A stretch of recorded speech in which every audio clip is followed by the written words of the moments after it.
En el 2015 fue la primera vez que nosotros conocimos el eneagrama. Ya van 11 años de este camino que no para, que no para. Eso no fue un solo taller y ya, Ujú. en el cual ha sido un largo camino de aprendizajes. ¿A ti para qué te ha servido el eneagrama?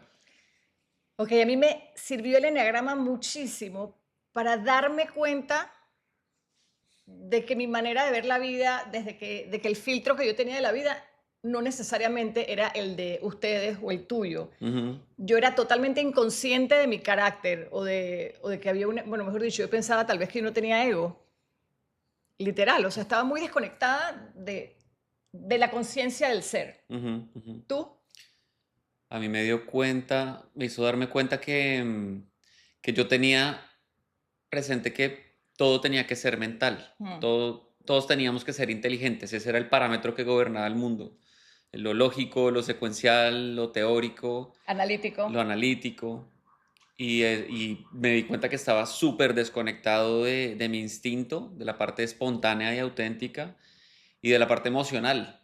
Yo en algún momento pensé que yo no tenía emociones y Claro. me la montaban y todo y me hacían bromas con eso ciertos No amigos, tienes sentimientos, Hans. algo Pero ahora así. sí tienes. Sí, sí, sí.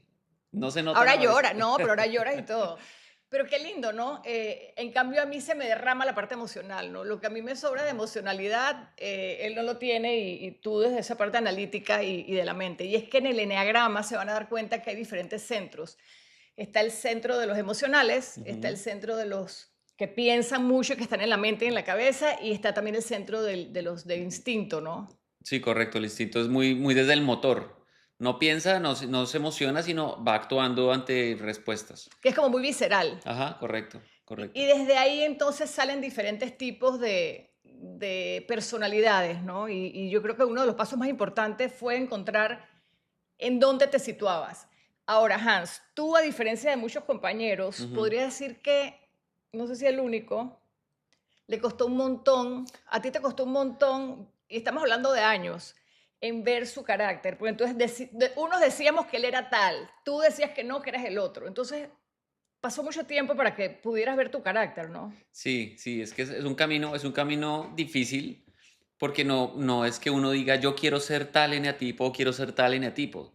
Por el No, contrario, uno dice yo no quiero ser ese. uno no quiere ser Uno no ninguno. quiere ser ninguno. Sí. ¿Sí? No es una clasificación en la que uno quiera entrar porque todos tienen dolores y todos son tristes y todos tienen como un dolor detrás en el que uno no quiere entrar ahí. Te está mostrando tu máscara. Sí, correcto. Y los nombres de estas máscaras, por decirles así un poquito, estamos hablando del perfeccionista, El el orgulloso, envidioso, avaricioso. sí, Sí, entran como casi que todos tienen nombre de los pecados capitales, más sí. otros dos. Entonces está la pereza, está la codicia, está la gula, la lujuria, la avaricia. Entonces a ti tú no quieres que te toque, por ejemplo, la pereza, tú no quieres que te toque la vanidad, qué horror, ni quieres mucho menos que te digan que eres el de la envidia. Entonces yo creo que entrar aquí y poder prestarte para verte, ya yo creo que es un súper trabajo. Pero Hans, a pesar de que a ti te tomó tanto tiempo en verlo, Ujú. inmediatamente igual te servía porque lo trabajabas, Claro, ¿no? claro, claro, claro. Claro, además que uno no solo tiene cosas de un eneatipo, Ujú. uno tiene un poquitico del 7, del 4, del uno. Entonces también es darse cuenta que más allá que la clasificación es ver cuáles son esos patrones automáticos que tiene ese carácter que uno lleva desarrollando. Y no vamos a dejar de ser ese eneatipo, no vamos a dejar de trabajarlo, pero sí las conductas automáticas que llevan ese eneatipo y comenzar a trabajar más bien hacia las virtudes que tiene cada uno de esos. Eso tiene una luz y una sombra, ¿no? Claro, Cada eneatipo. nosotros lo vemos desde el ego, desde la sombra, Ujú.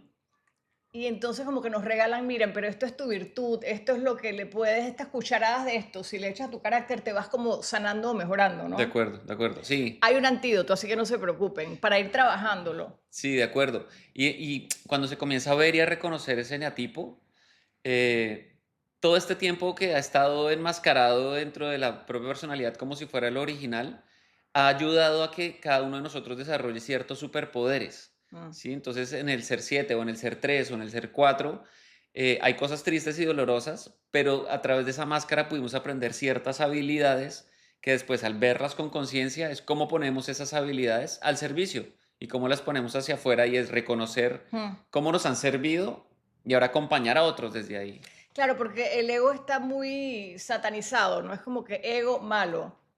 Yo creo que hay que tratarlo con un poquito más de empatía y cariñito y ver cómo ese ego se puede transformar, porque al final es una energía, Ujú, cómo la podemos transformar en algo que nos sirva, como dices tú, y en ponerlo al servicio. mm, Hans, tú en esa búsqueda, y mira la pregunta que te hago, cuando tú no sabías tu carácter, ujú. entonces no te servía el enagrama, y es una pregunta que te hago, igual tenías la conciencia de buscar y de observarte, yo creo que es lo más importante que nos regala el enagrama, sencillamente abrir el tema, aunque no tengas claridad de cuál eres, que yo creo que al final es lo menos importante, Sí, te da ese observador o te despierta el observador correcto.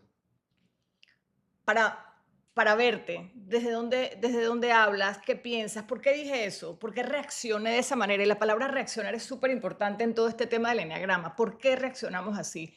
Y yo creo que ese es el camino que vamos a recorrer en este taller, ¿no? Entrar a ver desde dónde reaccionamos, por qué reaccionamos así y probablemente encontrar algunos antídotos que nos ayuden para poner ese ego al servicio de los demás y sobre todo a nuestro servicio personal, porque yo pienso que en la vida hay que ser como más estratégico, ¿no? Tu manera de actuar, ese carácter que llevas al trabajo, a tus relaciones, a tus vínculos, ¿te trae problemas o lo quieres poner a funcionar para ti? Sí, de acuerdo. Y como que un elemento importante es como que no solo se trata de mí, sino que cuando yo tomo esa vista de observador, como esa vista como de dron que se desdibuja del individuo, nos ayuda a ver, a entender todos y a verlos Mm, desde una perspectiva un poco más empática y comprensiva, en el que yo sé que lo que tú me estás haciendo a veces ni siquiera es personal mm, contra mí, sino que yo veo que tú lo estás haciendo desde tu herida. total. Entonces también ayuda a los vínculos a nivel personal de una manera bien bonita. Eso es súper lindo porque a tu primera pregunta que me dijiste, me preguntaste qué me trajo el enneagrama, Ujú, empatía. Y me trajo mucho como que cuando veo los errores de los demás, ojo que yo tengo miles y los seguiremos trabajando hasta mm, el último momento. Cuando veo los errores de los demás, ya no lo veo como desde algo tan a juzgar, sino los veo más desde la empatía, de entender que esa persona desde sus experiencias desarrolló ese carácter y esa máscara. Y que como tú dices, probablemente no tiene que ver conmigo. O sea, es como cuando te dicen, dije, eso es de esa persona, ¿no? Que no significa que no hay que poner límites, etcétera, pero ujú. sí te enseña a ser empático con los demás. Entonces la empatía es súper lindo, es algo que te regala el enagrama definitivamente. Sí, y sabes que estaba pensando que esto de descubrir la máscara es como un traje. Es como Ujú. decido ponerme esta camisa hoy y activamente digo, me la pongo, pero también decidir que me la puedo quitar. Pero la gente ni siquiera sabe que tiene la camisa puesta. Claro, ese es el tema. Ese es el tema. No sabemos que tenemos estas camisas puestas y no sabemos que tenemos estas máscaras porque literal probablemente la tienes desde que tienes 5 años, 4 años, 7 años. Entonces eso tú lo identificas como parte de ti o como que si no te das cuenta de que realmente la vida la puedes ver desde otro lugar. Y cuando nos quitamos esa máscara estamos hablando cómo quitarte un poquito o ver tus miedos, tu ego, tu orgullo, tu vanidad, Ujú. tu pereza, tu gula. Sí, entonces en eso se basa la invitación que les estamos haciendo a este próximo taller, de comenzar a este viaje de autoconocimiento. Es un inicio, vamos es a sembrar una semilla, un inception que se les va a quedar ahí con ciertas dinámicas, ciertos ejercicios. La parte teórica es el 30%, el resto es experiencial y a un momento de comenzar a verse a sí mismos, porque nosotros no tenemos por qué decirle a nadie usted es esto, usted es esto, Total. sino es un proceso en el que cada uno va a mirar hacia adentro. Nosotros simplemente somos facilitadores y acompañamos este proceso. 19 y 20 de septiembre en Ciudad de Panamá, taller de enagrama sin máscaras es la idea. Entonces hagan clic en algún lado que tienen por aquí para más información. Los esperamos allí, Hans y yo. Nos vemos.